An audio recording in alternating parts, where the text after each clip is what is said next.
A is for Appalachia, written by Linda Hager Pack and illustrated by Pat Banks. A is for Appalachia. Appalachia can be defined as a place, a people, and a way of life. The place known as Appalachia is the Appalachian Mountains. It is an ancient land, perhaps over 500 million years old. It is rich with clear mountain streams, thick forests, deep valleys, and the tradition of the people who settled there. The spine of these mountains rises up across the eastern United States, from New York to Alabama. But in this book, we will visit only the area known as the Southern Appalachian Mountains. The shaded area on the previous map shows that the Southern Appalachian Mountains span the entire state of West Virginia, eastern Kentucky, southeast Ohio, southwestern Virginia, eastern Tennessee, western North Carolina, a few counties in South Carolina, northern Georgia, and down through northern Alabama.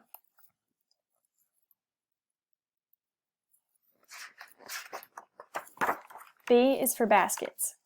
Created by hand and fashioned by wit, the basket was as beautiful as it was useful. If something needed to be carried, gathered, or stored, there was a basket for the job. Probably the most popular use for a basket was gathering the marketing eggs. Baskets were sturdy and made to last, so most basket makers preferred weaving their baskets with splits made from white oak trees. A well-made basket could be used for over 100 years. C is for coal. Appalachians used coal to heat their homes and to stoke their cooking fires.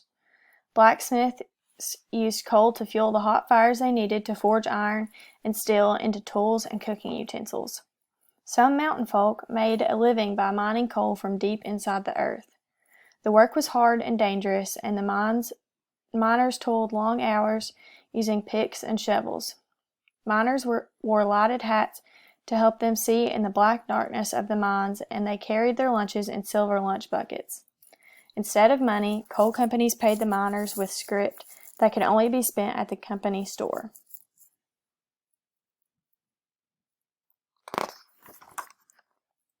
C is also for corn.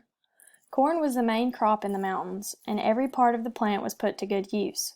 Farmers stored their harvested corn in corn cribs, and they took their best ears to the grist mills where it was ground into cornmeal. Corn could be eaten several ways: fresh on the cob, as hominy and grits, a cereal, and in cornbread. The fodder, leaves, was used to feed animals, the cobs were used to stuff mattresses, and the shucks could be used to make dolls, hats, mops, mats, and bottoms for chairs. Corn also provided a good time when the neighbors were invited over for a corn shucking.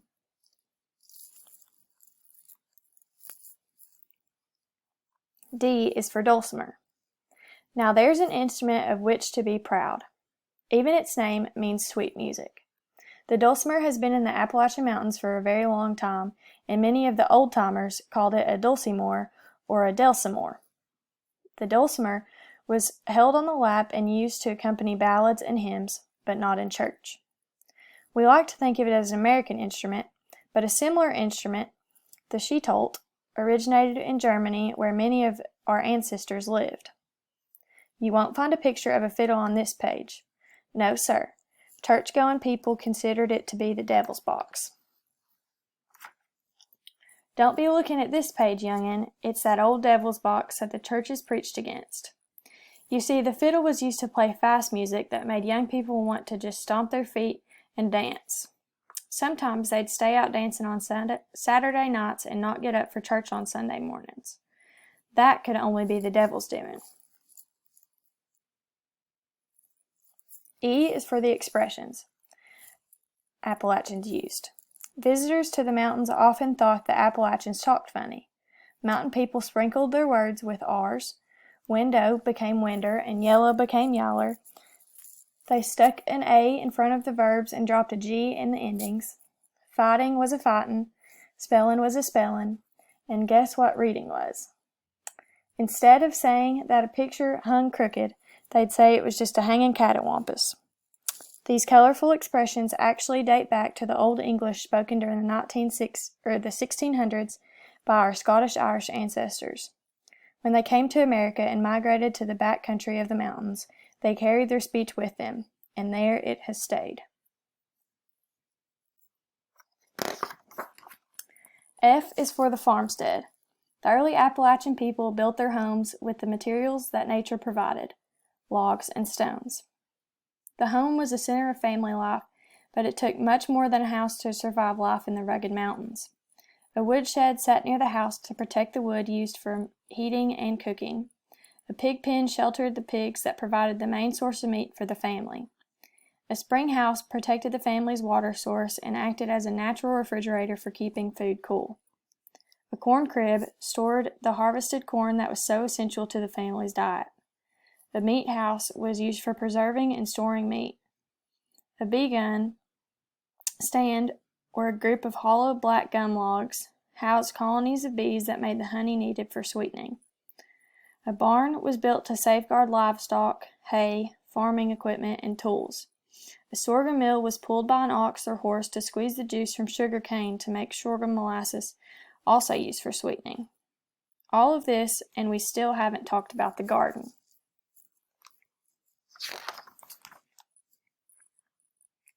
G is for ghost stories. You like this page already, don't you? The woods are dark in the mountains, and the shadows of trees hold mysterious tales of boogers and haints. Lurking in the darkness of the cemeteries and forests, the haints made themselves known to the Appalachians as ballads of fire and shadowy figures that floated above the ground. Like most children, mountain youngins enjoyed sitting by the fire or kerosene lamp and being frightened by the telling of haint tales. Some believed the stories about boogers and haints, but most folks just had a good time sharing the tales that had been passed down for generations in their families. Psst. If you feel real brave, read the story on this page.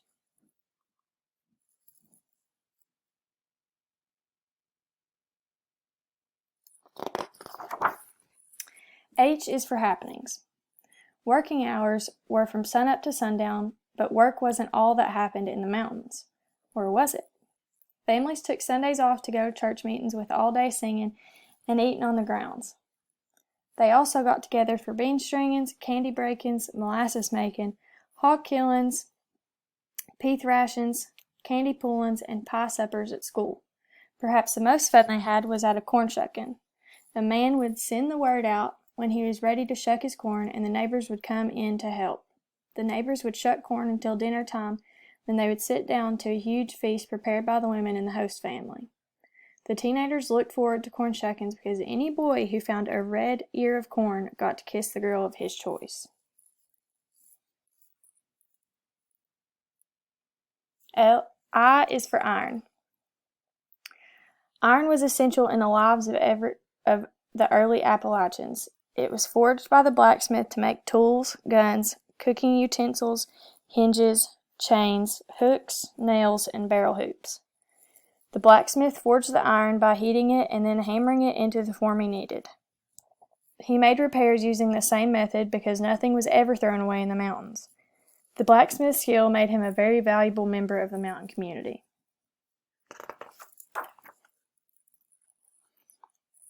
J is for the clever boy in the jack-tales. Perhaps you've rocked in a chair, sat on a lap, or snuggled in a bed while someone read you or told you a story. Do you remember hanging on every word, eager to know the ending but not wanting it to end? Mountain children loved stories too. Adults soon learned that the one surefire way to keep youngins on the job was to tell them a story. A favorite story hero was a brave boy named Jack. Jack had two brothers, Tom and Will, and he was always outsmarting a giant in his stories. But best of all, Jack was a country boy just like the children who loved hearing about him. But remember that these tales were told and not read. Pause the video to read this story.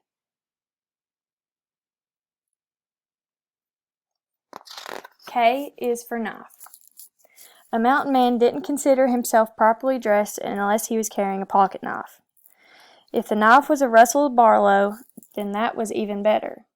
With knife in hand and using his imagination, he could whittle something out of just about any piece of wood. There wasn't money to buy toys, puzzles, and gadgets, so it just came naturally to use the knife to shape them.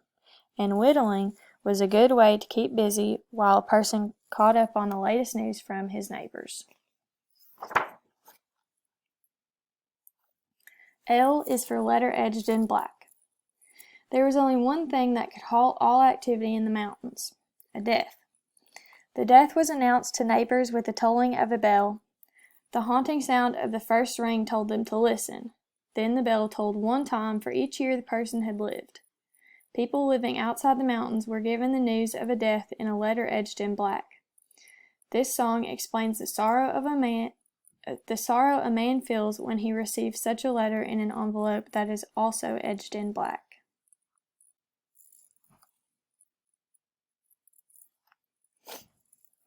M is for mountain music. Music kept the beat of life's rhythm in the mountains. Morning, noon, and night there was music. Ballads could be heard in the fields as farmers hoed, or by the evening fires where families gathered after supper. A mother's voice sang lullabies to her children, and congregations lifted up hymns to their Lord on Sunday mornings. Lively songs and dance jigs were played on fiddles and banjos while couples danced in barns or in the large rooms of houses where the furniture had been broken down or moved outside. There were even singing schools held at the one-room schools where adults learned to read shape notes so that they could sing hymns in 4-part harmony.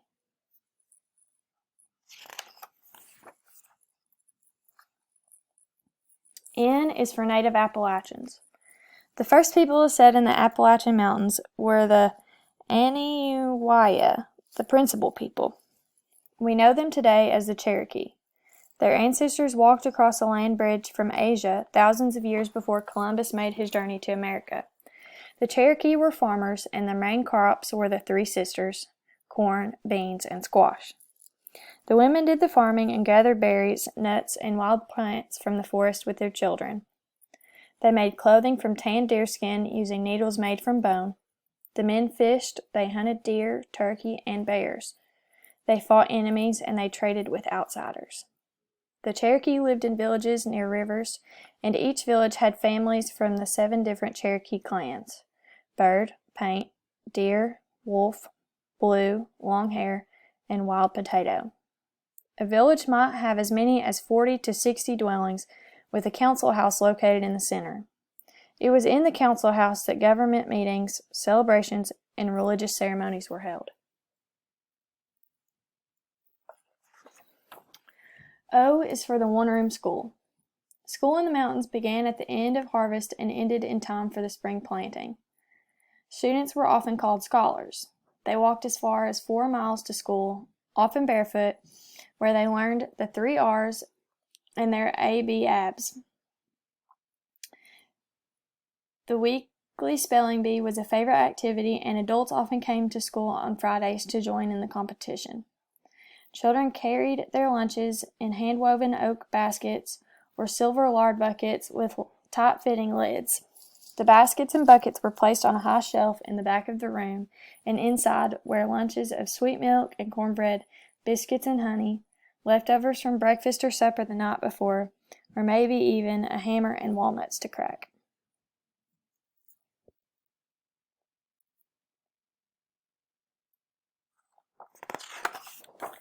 P is for the people in the Appalachian Mountains. The people who settled in the Appalachian Mountains were largely a mixture of Native Americans from the Cherokee tribe and immigrants who had come from this country from Scotland, Ireland, Germany, and England. They were a proud people who shared with their children the customs, stories, and language of their grands and greats, or ancestors. They grew their own food, made their own clothes, forged their own tools, and built their own homes from the materials provided by Mother Nature. Life was hard and the work was unending, but these strong people still made the time to celebrate life in their music, their worship, and their social gatherings. Those of us who have grown up in Appalachia can count ourselves fortunate. I reckon that just about everything's a heap better when you're living in the mountains.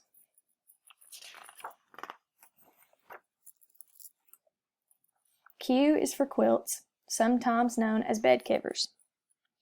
Quilts were made from the practical purpose of keeping the early settlers warm, but mountain women had a talent for taking scraps of fabric and turning them into beautiful works of art. The women enjoyed gathering at a home for a quilting bee. They often sound